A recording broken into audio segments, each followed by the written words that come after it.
이제는 율법 외에 하나님의 한 의가 나타나셨으니 율법과 선지자들에게 증거를 받은 것이라. 곧 예수 그리스도를 믿음으로 말미암아 모든 믿는 자에게 미치는 하나님의 의니 차별이 없느니라. 모든 사람이 죄를 범하였음에 하나님의 영광에 이르지 못하더니 그리스도 예수 안에 있는 속량으로 말미암아 하나님의 은혜로 값없이 의롭다 하심을 얻은 자 되었느니라. 이 예수를 하나님이 그의 피로써 믿음으로 말미암는 화목 제물로 세우셨으니 이는 하나님께서 길이 참으시는 중에 전에 지은 죄를 간과하심으로 자기의 의로우심을 나타내려 하심이니 곧 이때 자기의 의로우심을 나타내사 자기도 의로우시며 또한 예수 믿는 자를 의롭다 하려 하심이라. 그런즉 자랑할 때가 어디 있을 수 없느니라. 무슨 법으로냐? 행위로냐? 아니라 오직 믿음의 법으로니라. 그러므로 사람이 의롭다 하심을 얻은 것은 율법의 행위에 있지 않고 믿음으로 되는 줄 우리가 인정하노라. 하나님은 다만 유대인의 하나님이시냐? 또한 이방인의 하나님은 아니시냐? 진실로 이방인의 하나님도 되시느니라. 할례자도 믿음으로 말미암아 또한 무할례자도 믿음으로 말미암아 의롭다 하실 하나님은 한 분이시니라. 그런즉 우리가 믿음으로 말미암아 율법을 파기하느냐? 그럴 수 없느니라. 도리어 율법을 굳게 세우느니라. 아멘. 성경은 과학책이 아닙니다. 성경은 그래서 과학의 원리를 이 성경 안에서 찾으면 안 됩니다. 성경은 구원의 책입니다. 그래서 구원에 대해서는 명확하게 말하고 있습니다. 그 구원에 대해서 아주 체계적으로 논리적으로 잘 설명한 서신서가 로마서입니다. 오늘날 많은 사람들이 이단의 미혹에 넘어가는 이유 중에 하나도 이 구원에 대해서 잘 정리되어 있지 않기 때문입니다. 교회를 오래 다니신 분과 성경 공부를 한 적이 있습니다. 그분과 하고자 해서 한 게 아니라 세 가족을 인도했기 때문에 세 가족이 이 세 가족반 성경 공부를 듣기 때문에 옆에서 같이 들으신 거죠. 구원에 대한 얘기를 할 때 그분이 이런 얘기를 하셨습니다. 구원이야 뭐 내가 죽어봐야 알 수 있는 거 아니겠습니까? 라고 얘기를 하시는데 제가 조금 놀라서 그분과 오래 한참 이야기를 나눈 적이 있습니다. 이렇게 우리가 신앙생활을 오래 했다고 하지만 또 교회 오래 다녔다고 하지만 구원에 대해서 잘 모를 수도 있다는 것입니다. 로마서의 논리적인 흐름을 따라서 여러분 한번 따라와 보시길 바랍니다. 1장부터 쭉 그렇게 된다면 구원이 무엇인지에 대해서 알 수 있고 또 구원받은 자의 삶이란 무엇인지에 대해서 우리가 의문시하는 부분들도 쭉 따라오시다 보면 알 수 있게 되실 겁니다. 제가 손목을 다쳤다고 말씀드렸고 손목 수술을 했다라고 여러분에 말씀드렸습니다.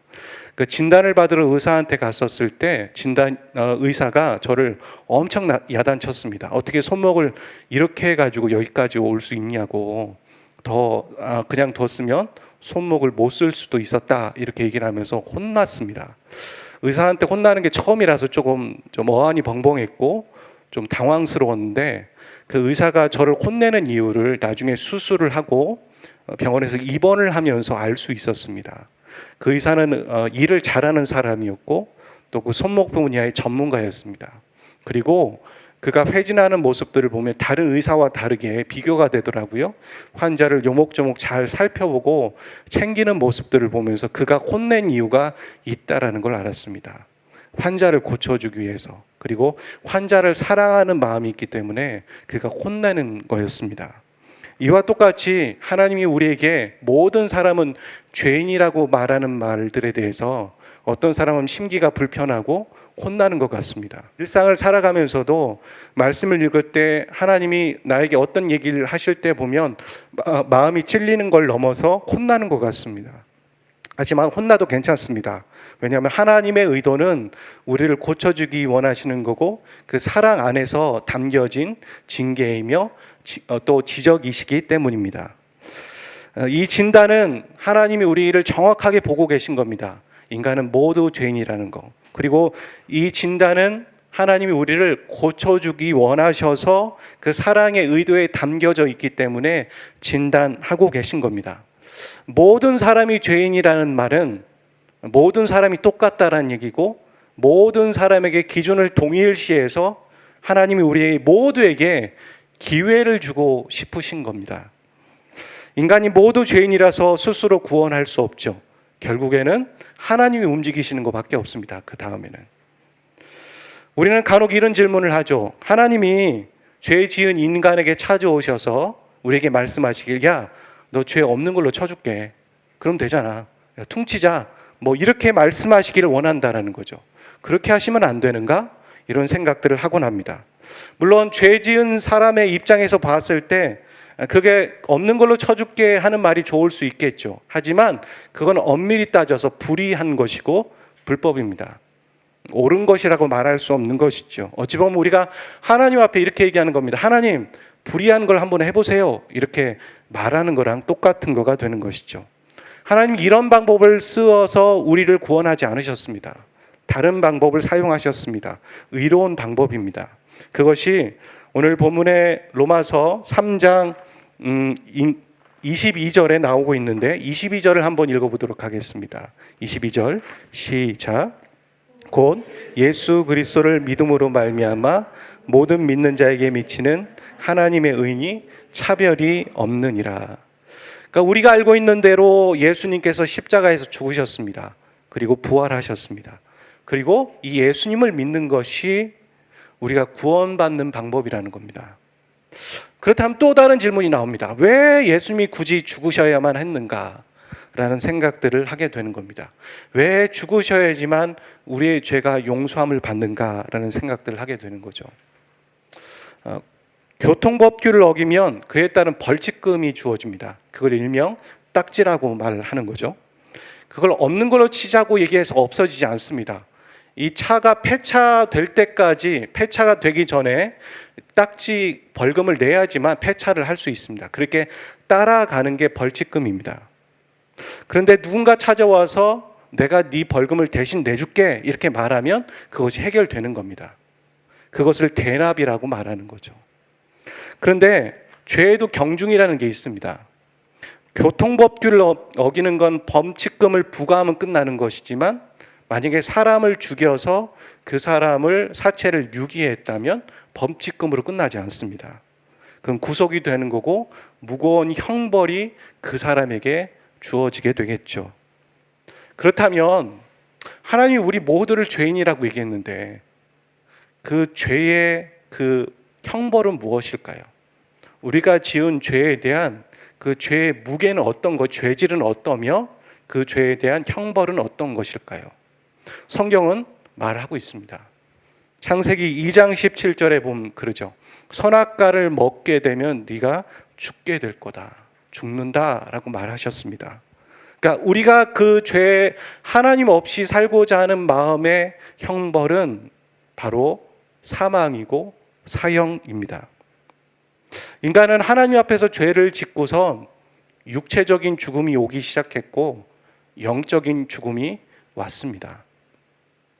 그런데 하나님이 우리를 구원하시기 위해서 예수님을 십자가에 죽게 하셨다는 건 예수님이 괜히 이유도 없이 죽으신 게 아니라 내가 죽어야 할 자리에 예수님이 대신 죽으시고 그리고 나는 구원받은 거죠. 이걸 대속이라고 합니다. 아까 대납이라고 대신 납부하는 걸 대납이라고 한 것처럼 대신 속죄해 주는 걸 대속이라고 말하는 겁니다.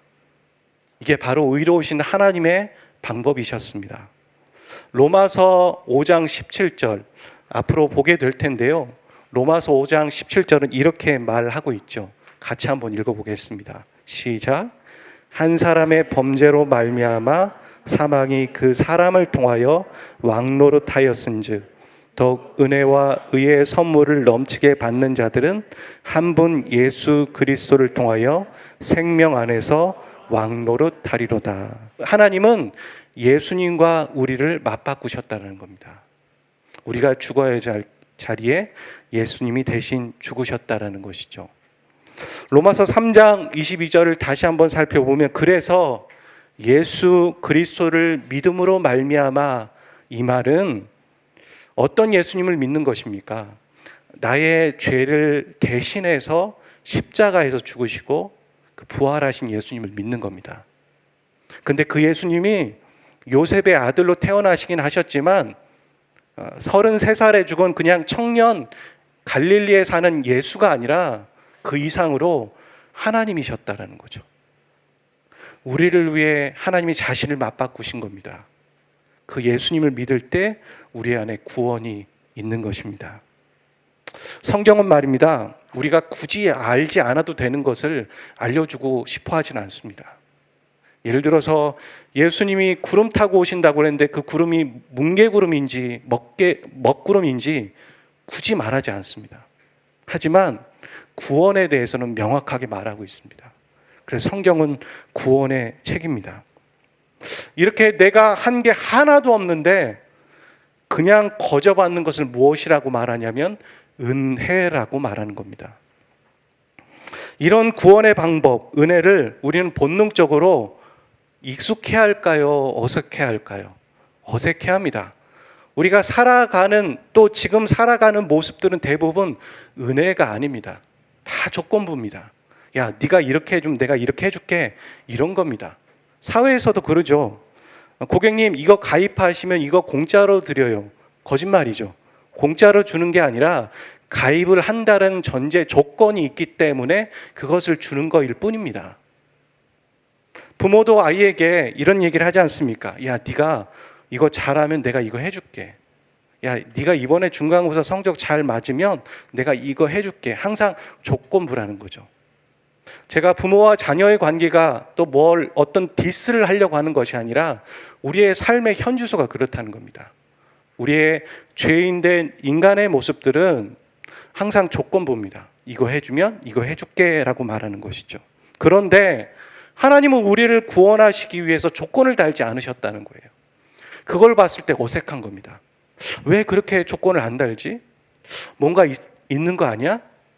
뭔가 꿍꿍이가 있는 거 아니야? 이렇게 하면서 의심할 수도 있고 불편할 수 있고 익숙하지 않은 겁니다. 그래서 항상 우리가 하나님의 은혜를 받아들여 놓고서도 조건부로 살아가고 아닐 거야, 하나님이 이렇게 조건을 걸으셨을 거야 라고 하면서 의심하며 다시 율법으로 살아가려고 하는 모습들, 용수철이 탁 튕겼다가 다시 돌아온 모습처럼 그렇게 본성으로 살아가려고 하는 모습들이 오늘 저와 여러분의 모습이라는 겁니다.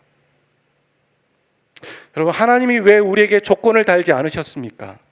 왜냐하면 구원받을 만한 조건이 우리에게 없다라는 걸 알고 계셨어요. 아무리 찾아봐도 인간에게는 자신을 구원할 만한 조건도 없고 내가 너를 구원해 줄게 하는 그 조건이 인간에게는 찾을 수 없다는 걸 하나님은 알고 계셨습니다. 그래서 조건을 아예 처음부터 달지 않으신 겁니다. 그리고 하나님이 스스로 일하신 겁니다. 그런 얘기하죠. 목사님, 예수님을 믿음으로 라는 말, 이거 결국 조건 아닙니까? 이렇게까지 말씀하시는 분, 또 질문이 있을 수 있겠죠. 여러분, 뷔페집에 갔습니다. 제가 어디에 초대를 받아서 뷔페집에 갔습니다. 그런데 뷔페집에 가서 눈으로 보면서 야, 이 집 뷔페 참 잘하는구나, 1시간 내내 뒷짐지고서 뷔페집 돌아다니면서 그렇게만 말하고 돌아갔다고 생각해 보십시오. 그럼 그 사람은 참 어리석은 거죠. 뷔페를 즐기지 못하는 겁니다. 자신의 접시를 들고 숟가락을 들고 젓가락을 들고 음식을 담아서 그 음식을 자신의 입에 떠 넣어야지만 뷔페를 그제서야 즐기고 있는 것입니다. 여러분, 다 차려놓은 음식을 가지고 먹으라고 하는 것이 조건이 아닙니다. 그건 바로 선택입니다. 우리가 하나님을 선택할 것인가, 하지 않을 것인가. 구원은 다 문 앞에 놓여 있습니다. 모든 사람에게 조건에 다 주어졌습니다. 하지만 그 문 두드리는 예수님의 목소리를 듣고 내 마음의 문을 열고 그분의 손을 잡느냐 안 잡느냐는 조건이 아니라 내 선택입니다. 구원받는 것은 집을 떠났던 아들이 다시 집으로 돌아가는 것과 똑같습니다. 누가복음 15장은 탕자의 얘기를 하면서 그 이야기를 하고 있죠. 다시 집으로 돌아가는 겁니다. 원래의 집이 있었습니다.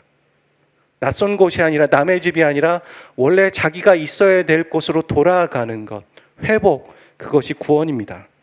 근데 말이죠, 누가복음 15장에도 그러지 않습니까? 아들이 아버지의 집으로 돌아가는 모습, 그렇게 턴하는 그런 마음의 동기들이 있었고, 자식이 집으로 돌아가겠다고 해도요, 잘 생각해 보시면 아버지가 아들을 반기지 않겠다고 하면 자식이 집으로 돌아가는 걸음도 의미가 없는 겁니다.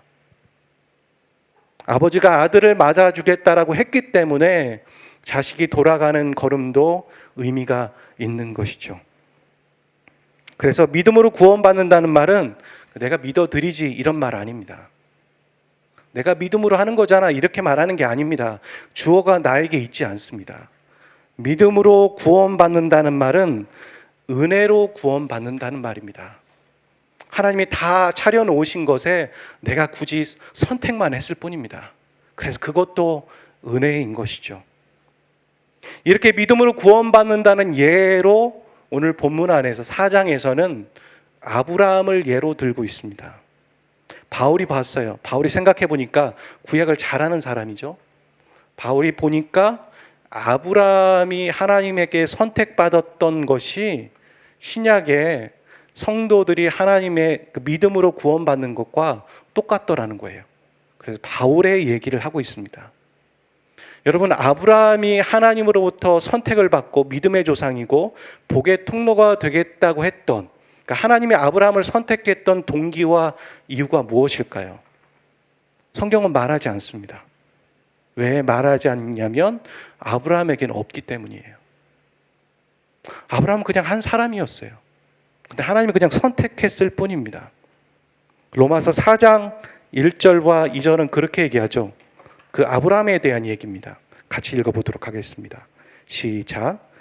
그런즉 육신으로 우리 조상인 아브라함이 무엇을 얻었다 하리요? 만일 아브라함이 행위로서 의롭다 하심을 받았으면 자랑할 것이 있으려니와 하나님 앞에서는 없느니라. 그러니까 아브라함에는 눈 씻고 찾아봐도 하나님이 복의 통로가 될 만한 조건이 없던 겁니다. 그래서 자랑할 게 없다는 거죠, 아브라함도. 심지어 아브라함의 아버지는 우상을 만드는, 우상을 조각하는 사람이었습니다. 아브라함의 아버지가 우상을 조각하는 사람이었다면 아브라함도 똑같죠. 그리고 아브라함이 거주했던 곳은 당시 우상 숭배가 아주 심했던 달신을 섬겼던 지역에서 살았습니다. 그러니까 아브라함은 처음에 하나님을 알지 못했던 사람이에요. 마치 무당집에 있었던, 무당을 섬기는 아버지 밑에 있었던 그런 사람과도 똑같습니다. 그런데 그런 사람이 어떻게 복의 통로가 되고 하나님에게 택함을 받을 수 있습니까? 그냥 그건 은혜예요. 아니 어떻게 나에게? 그냥 은혜입니다. 그러면서 3절에서 이렇게 말하죠. 성경이 무엇을 말하느냐? 아브라함이 하나님을 믿음에 그것이 그에게 의로 여긴 바 되었다. 여기서도 오해하면 안 되죠.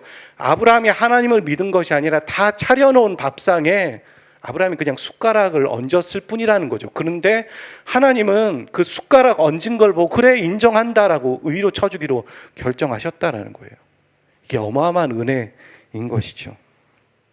이 말은 하나님이 아브라함을 선택해 주신 것에 아브라함이 그 하나님의 손을 잡았다라는 의미를 말하고 있는 거고, 오늘 저와 여러분 성도된 우리가 예수님이 우리를 문 두드리실 때 우리가 그분의 손을 잡고 그분을 영접한 것, 그거와 똑같은 얘기를 지금 여기서 말하고 있는 것이죠. 여러분, 은혜로 구원받는다는 것이 무엇인지 좀 아셨습니까? 이미 알고 계신 분도 동의하시며 그렇지, 그거지 라고 하셨을지 모르겠습니다. 근데 말이죠, 우리가 은혜의 하나님과 함께 동행한다라는 것을 모를 때가 있는 것 같습니다. 이것까지는 알았는데 참 우리가, 저도 그렇지만 하나님의 뜻을, 원뜻을 아는 건 참 잘할지 모르겠는데 그 원뜻을 알고 그것을 삶에 적용하는 건 참 못합니다. 저도 그렇고 우리 모두가 참 못하는 것 같습니다. 그것을 어떻게 적용해야 하는가? 은혜의 하나님을 믿고 살아가는 건 무엇일까? 여러분, 오늘날 우리가 참 교회들이 또 저희들이 사람들에게 잘못 가르치는 것들이 여러 개 있죠. 그건 무엇이냐면 복 받기 위해서 봉사해야 돼, 이렇게 말한다는 거죠. 복 받으려면 네가 이렇게 해야 돼. 여러분, 우리가 지금 좀 전까지 배운 하나님의 모습과 은혜는 그런 얘기가 아니었죠. 우리가 뭘 해서 하나님 앞에 구원받지 않았습니다. 그런데 구원받고 났더니 사람들이 우리에게 가르쳐 주는 건 뭐예요? 다시 율법을 가르쳐 주는 거예요. 야, 너 복 받으려면 이렇게 해야 돼 라고 말한다는 거죠. 그런 하나님을 전하고 그런 성경에 없는 얘기를 우리에게 전하면서 혼란스럽게 만들어 버리는 거죠. 복을 받았기 때문에 섬기는 겁니다. 여러분, 성경이 말하는 가장 큰 복은 우리가 예수님을 아는 겁니다. 아멘. 우리가 예수님을 알고 예수님 안에서 예수님과 동행하는 삶을 살아가는 것 자체가 최고의 복입니다. 모세가 그런 얘기를 했습니다. 바울이 그런 얘기를 했죠. 모세의 모습을 보면서. 모세가 얼굴에 광채를 입고 하나님 존전에서 하나님을 뵙고 내려왔더니 얼굴에 광채에 빛이 나는 거예요. 그때 사람들이, 이스라엘 백성들이 모세의 광채 나는 것을 보고선 되게 두려워하기도 하고 부러워한 거죠. 그런 모습을 바울이 얘기합니다. 너희들 그런 거 보고 부러워하지 마라. 그거보다 더 어마어마한 영광을 지금 성도가 누리고 있다는 거죠. 그는 없어질 광채를 잠깐 갖고 있었을 뿐이에요. 계속 빛나진 않았잖아요. 근데 우리는 우리 안에 성령께서 내주하시는 거죠. 하나님의 영이 우리 안에 거하신다는 거죠.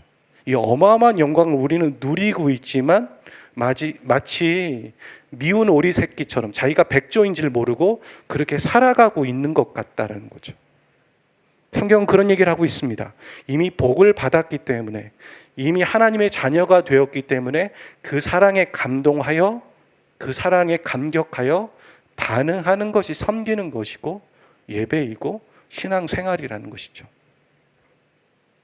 또 하나, 우리는 벌받지 않기 위해서 계명을 지키는 사람도 있습니다. 계명을 지키지 않으면 하나님이 혼내신다라고 생각하며 말합니다. 그렇지 않습니다. 여러분, 믿음으로 구원하시는 하나님의 의도와 전혀 다른 거죠. 이건 벌받지 않기 위해서가 아니라 하나님이 우리에게 주시는 그 사랑의 메시지에 감격하여 그분을 따르기로 결정하여 그 계명을 지킬 뿐입니다. 그러니까 우리가 내가 계명을 지키지 않으면 혼날 것 같아라는 마음이 든다면 어떻게 해야 돼요? 이 계명을 못 지키는 모습들을 보며 내 자신을 자책하는 게 아니라, 그리고 그 두려움이 떠나가라 이렇게 말할 게 아니라 다시 원점으로 돌아가는 거죠. 내가 하나님을 사랑하는 게 부족하구나. 내가 복음 안에 있지 않구나. 내가 은혜가 무엇인지 모르고 한참 또 율법으로 와 있구나라고 생각하며 그분을 사랑하는 겁니다. 그분의 사랑 안에 내가 빠지는 겁니다. 그러면 사랑하면 살아갈 수 있습니다. 근데 사랑을 얘기하지 않고 은혜를 말하지 않고 계속 사람들은 행동을 요구하고 이렇게 바뀌어야 된다라고 말하죠. 하나님 우리를 그렇게 바꾸지 않으셨습니다. 바꿔라, 행동을 고쳐라고 말하지 않고 자신이 직접 자신을 던지셔서 우리와 바꾸시면서 용서하시고 용납하셨어요.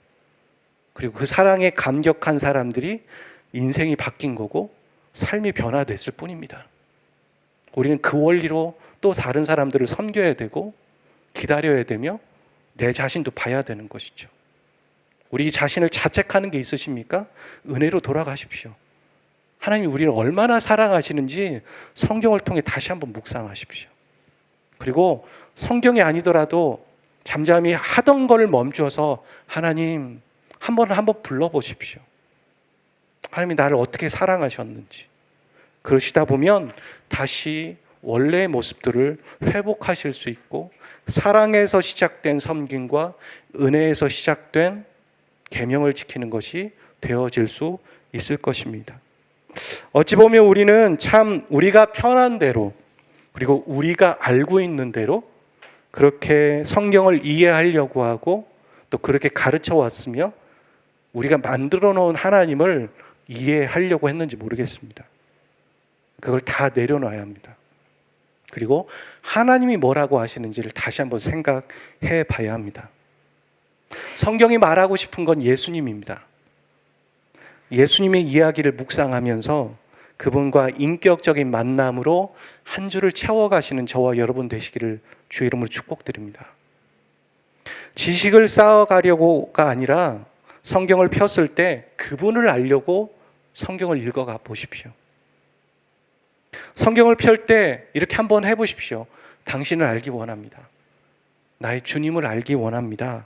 라고 하면서 사랑의 언어를 한번 표현해 보십시오.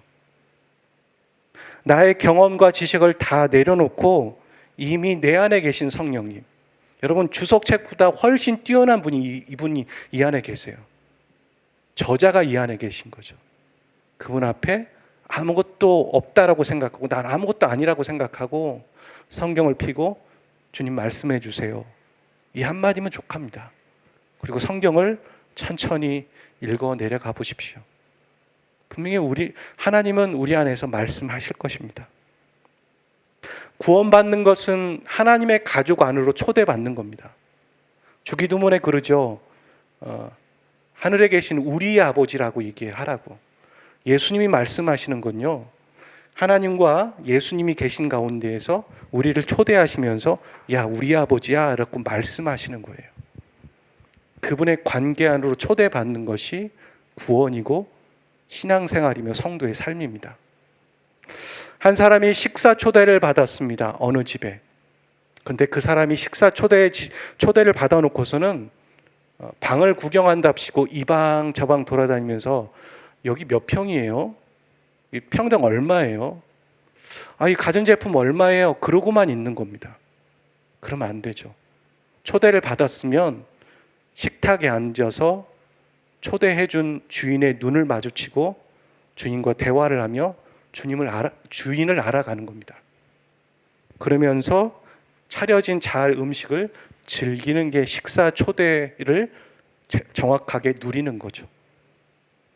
어찌보면 우리는 하나님으로부터 초대를 받고 주님의 관계 안에 있지만 이 방 저 방 다니면서 주님의 어떤 부수적인 걸 누리고 다른 곁다리를 알려고 하는 것 같습니다. 아닙니다. 주님을 알아야 되는 겁니다. 주님과 눈을 마주치십시오. 주님이 어떤 분이신지 성경을 통해 읽어 내려가 보십시오. 한번 읽어 내려가져서 알 수 없습니다. 저도 성경을 묵상하면서 이미 알고 있는 내용인데 성경에 이런 내용이 있네? 새롭게 발견하는 것들도 있습니다. 여러 번 읽다 보면 여러 번 읽는 게 방법이기도 하지만 그게 바로 우리의 중심입니다. 내가 알고 싶습니다. 내가 주님을 알고 싶다라는 마음의 태도이고 그걸 통해 주님은 우리에게 말씀하시는 것 같습니다. 사랑하는 저와 여러분, 주님의 관계 안에 하나님은 초대하고 계십니다. 한 주 살아가실 때 주님을 알기 위해 살아가시기를 바랍니다. 그리고 그 주님의 관계 안에서 은혜의 하나님을 깊이 경험하는 한 주 되시기를 주의 이름으로 축복드립니다. 함께 기도하겠습니다. 나는 주님을 알기 위해 신앙생활을 하고 있습니까? 식사 초대받은 한 사람이 이 방 저 방 돌아다니면서 주인을 알고 싶지는 않고 다른 것만 알고 싶어하는 사람은 아닙니까? 내가 사역을 하면서 그 사역의 열매를 얻기 위해 주님을 이용하지는 않으십니까? 내가 어떤 기도 제목의 응답을 받기 위해 주님을 찾지만 그 응답이 받아지면 주님을 찾지는 않으십니까? 그게 바로 우리의 현주소입니다. 우리의 모습입니다. 그것까지 다 내려놓읍시다.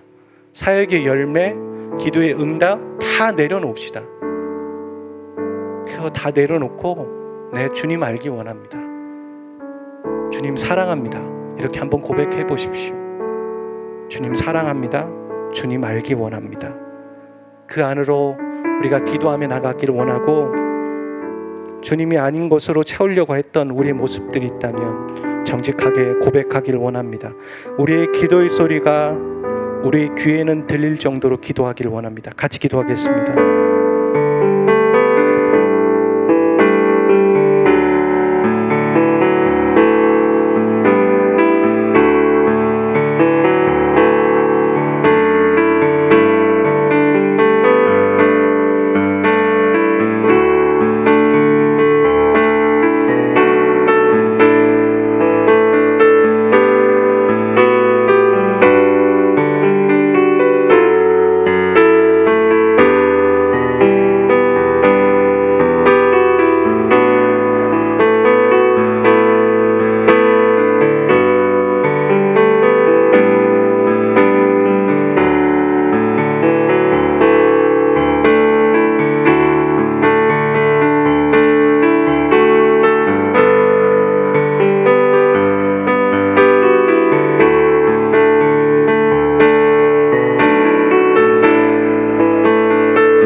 우리 자신을 위해서 기도하고 비전을 위해서 기도하고 또 우리의 연약한 부분을 위해서 기도합시다. 그리고 우리 베델 성도들을 위해서 기도하고 이 시기에 참 어려움을 겪고 있는 수많은 코로나 때문에 어려움을 겪고 있고 애쓰고 있는 사람들을 위해서 기도합시다. 교회의 거룩함이 회복되기를 위해서도 기도하기를 원합니다. 함께 합심하여서 한 번 더 기도하겠습니다. 아버지 하나님, 기도합니다. 코로나 때문에 어려움을 겪고 있는 사람들이 있습니다.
기도하실 분은 기도하고 찬양할 분은 찬양합시다.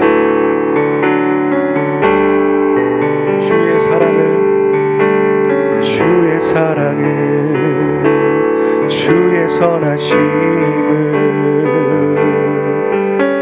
주의 은혜를 생각해보라. 하늘보다 더 높으신 아버지의 사랑 그거 놀랍네. 아버지 사랑 그거 놀랍네. 주의 사랑을, 주의 사랑을, 주의 선하심을,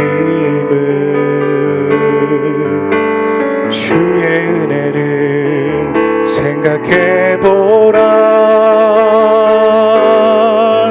하늘보다 더 높으신 아버지의 사랑 그거 놀랍네. 아버지 사랑 그거 놀랍네. 내 어찌 그 사랑, 내 어찌 그 사랑 잊으리. 내 어찌 주의 긍휼 잊으리. 내 영혼의 모든 소원 만족시킨 하나님. 주의 사랑은, 주의 사랑은, 주의 선하심을,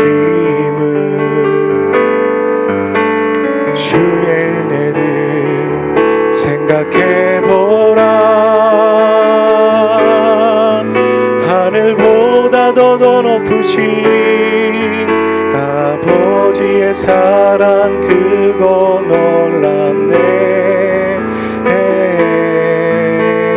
아버지 사랑 그거, 내 어찌 그 사랑 잊으리.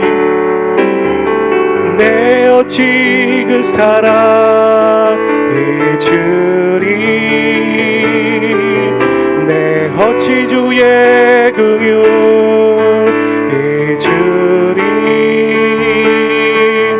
내 영혼의 모든 소원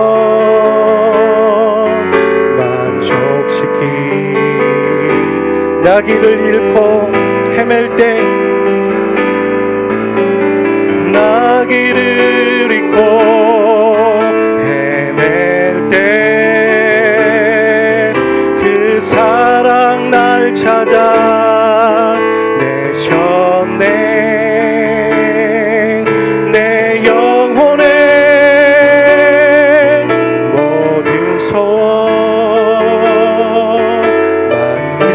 고백할까요? 나 길을 잃고 헤맬 때, 나 길을 잃고 헤맬 때 그 사랑 날 찾아 내셨네. 내 영혼의 모든 소원 만족시킨 하나님, 주의 사랑을, 주의 선하심을, 주의 은혜를 생각해보라. 하늘보다도 더 높으신 아버지의 사랑, 그건 놀랍네. 아버지 사랑, 그건 놀랍네. 아버지 사랑, 그건 놀랍네. 아버지 사랑, 그건 놀랍네. 하나님, 우리가 알 수 없었을 때도, 내가 길을 잃고 헤맸을 때도 그 사랑이 나를 찾아와서 나를 구원하셨습니다. 하나님, 다른 것에 감격하지 않고 그 하나님의 사랑에 가슴 저미며 반응할 수 있고 올 수 있고, 어찌 나를 사랑하셨냐라고 말할 수 있는 가슴이 따뜻한 그리스도인들 되게 도와주십시오. 이단들의 미혹에 머리는 차가워서 그것을 분명히 분별할 수 있는 자들 되게 도와주시옵소서. 하나님의 인격 안에, 관계 안으로 초대하시는 그 인격적이신 예수님의 관계 안으로 우리가 초대받았는데, 주님을 아는 것에 만족할 수 있고 주님 한 분으로 감사할 수 있는 한 주와 인생 되게 도와주시옵소서. 이제는 우리 주 예수 그리스도의 은혜와 아버지 하나님의 극진하신 사랑하심과 성령님의 교통하심이 믿음으로 말미암아 예수 그리스도를 믿고 그 관계 안으로 초대받은 여기 있는 모든, 또 이 영상을 보는 모든 예배자들 심령 위에 이제부터 영원까지 항상 함께 하시기를 간절히 축원합나이다. 아멘.